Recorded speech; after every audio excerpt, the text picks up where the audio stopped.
বাগেরহাটে জিন্দাপীর মসজিদের দক্ষিণ দিকে এবং ঠাকুর দিঘির পশ্চিম পাড়ে অবস্থিত ৯ গম্বুজ মসজিদ।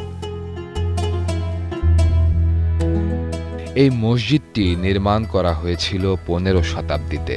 এই মসজিদটির কাছেই আছে খান জাহান আলীর মাজার।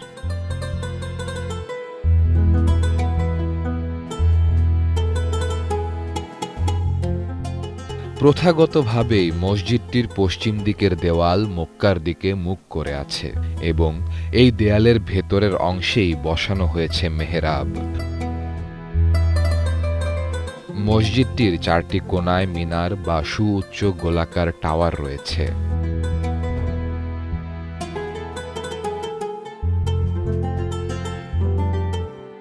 পুরো মসজিদের গায়ে পোড়ামাটির কারুকাজ।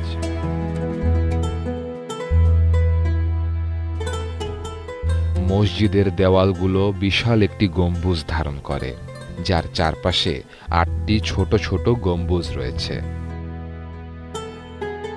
মসজিদের ভেতরে দুসারি পাথরের থাম দিয়ে মোট ৯টি চৌকো খণ্ডে বিভক্ত। প্রতিটি খণ্ডের ওপর মসজিদের ছাদের একটি গম্বুজ নির্মাণ করা হয়েছে। সামনের দিকে ৩টি, মাঝে ৩টি এবং পেছনের দিকে ৩টি করে মোট ৯টি গম্বুজ রয়েছে এখানে।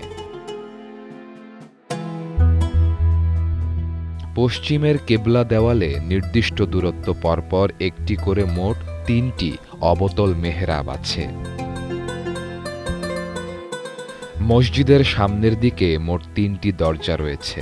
স্থাপত্যশৈলীর দিক থেকে বিবেচনা করলে মসজিদটি খান জাহান আলীর সময়ের।